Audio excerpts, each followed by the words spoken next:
In this video, I'm going to show you how to make really delicious espresso flavored ice cream at home. And all you need is a blender, an ice cream freezer, and an espresso machine.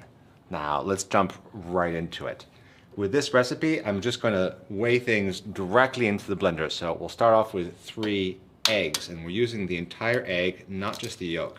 And using the white is going to give us a superior ice cream body because those whites are going to whip up and give us a lot more thickness rather than just yolky richness.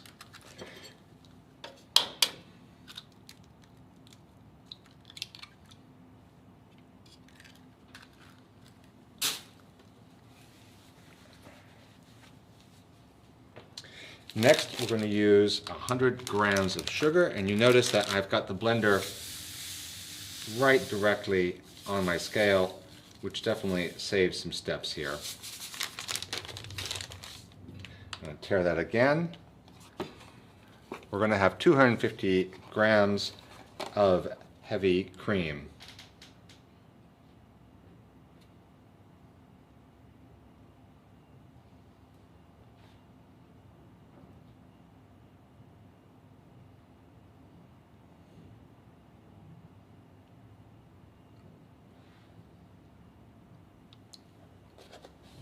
And 250 grams of full-fat milk.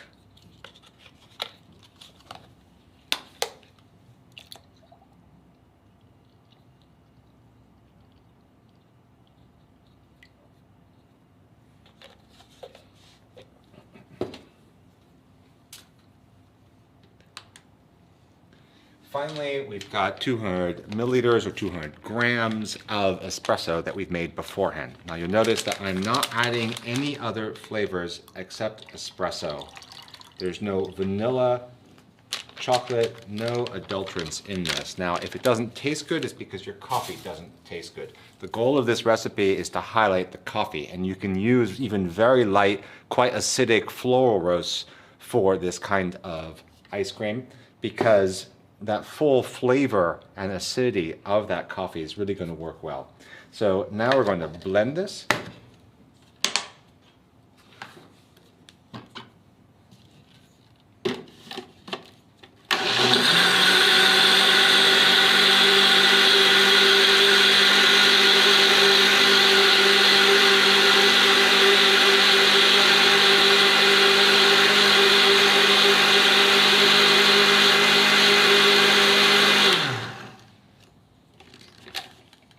You'll want to get a thermometer with a clip on it, and we're going to heat this in 2 stages. The first stage is going to be 70 Celsius, and I've set this to beep at that point.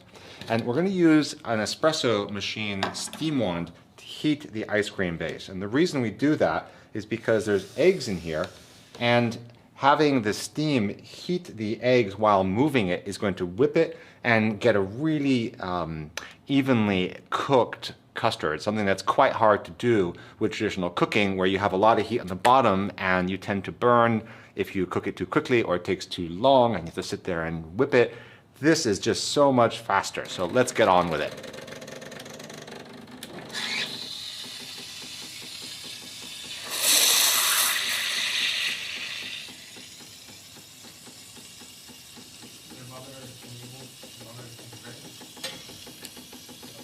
Yeah, much better.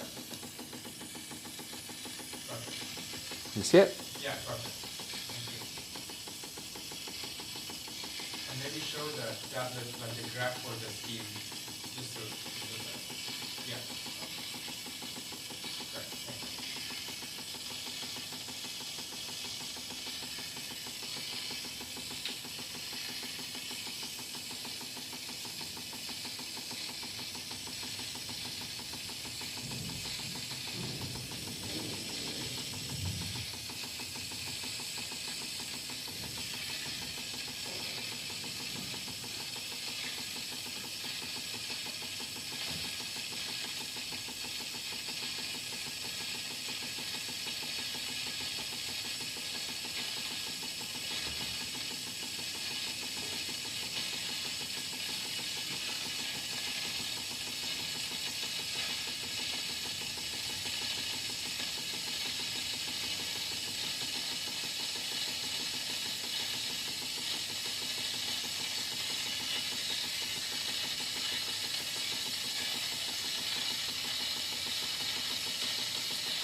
Now we're going to let the mix just sit for about 30 seconds, let the temperature equalize. Do that once more without the thing beeping. Now we're going to let the mixture sit for about 30 seconds just to set a bit, and then we're going to heat it to its final temperature of 82 Celsius.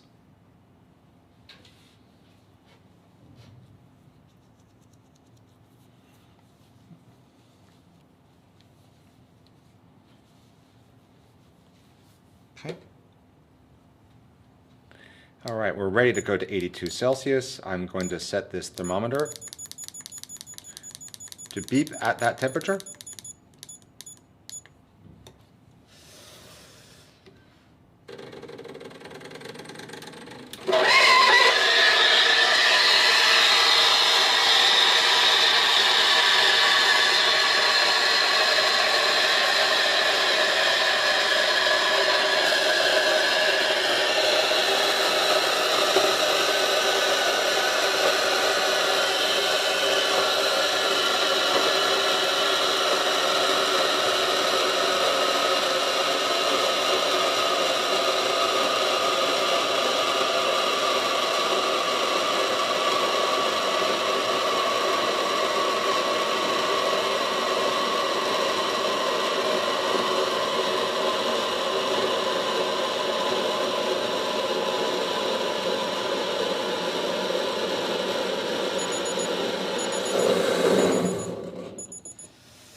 At this point, you want to take this mix, let it cool to room temperature, and then put it in the refrigerator. And typically the next day is when I'll make ice cream.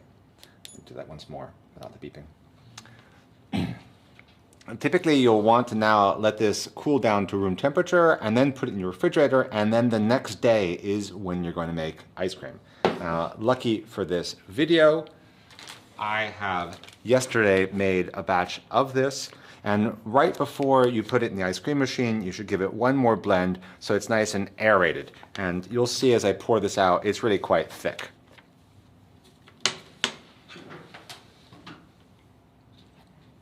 I'm going to set up the ice cream machine in the center of the table.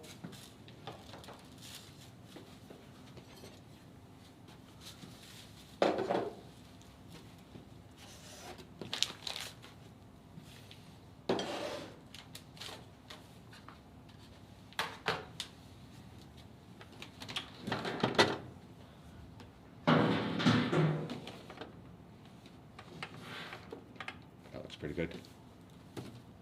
Go with that? Yeah. Okay. All right. I'm going to turn the ice cream maker on and then pour my mix in. And you'll see it's pretty thick already.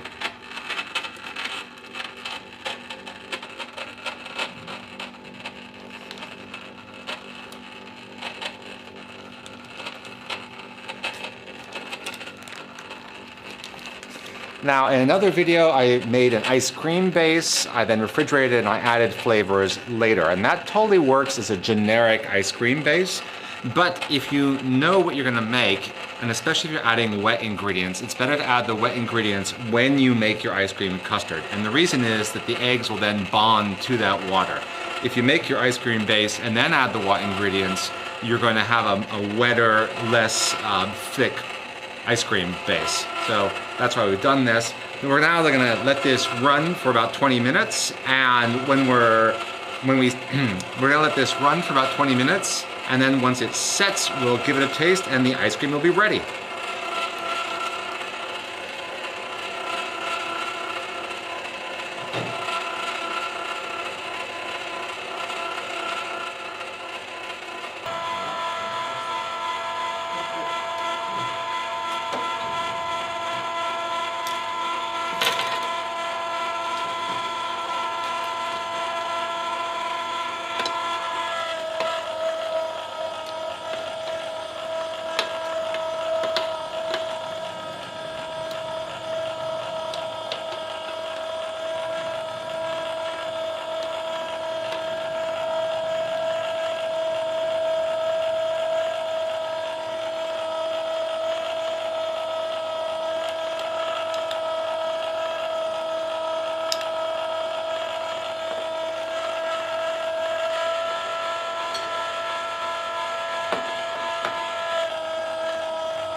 when the ice cream stops moving, I usually just shove it in to make sure that it's all homogenized and there are no wet spots among it. You can see it's quite stiff, and there's a lot of air in this. And the nice thing about eating it as it's just churned is that the temperature is just right. See how when I'm touching it with the ice cream, it kind of glistens? So that's one of the hallmarks of gelato, is it's always served just so it's barely frozen. And that way, just as you serve it, it's quite soft and it starts to melt. So let's give that a taste.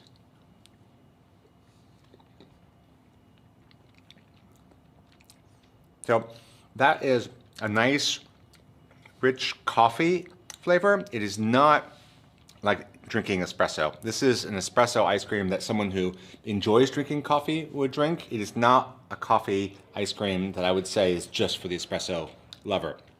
I've also made this recipe so it's not that sweet.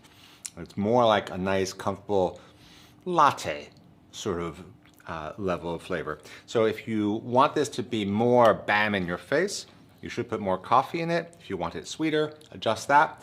But this basic recipe works really well to make quite nice coffee gelato. So give it a try. Let me know how it goes for you. Thanks.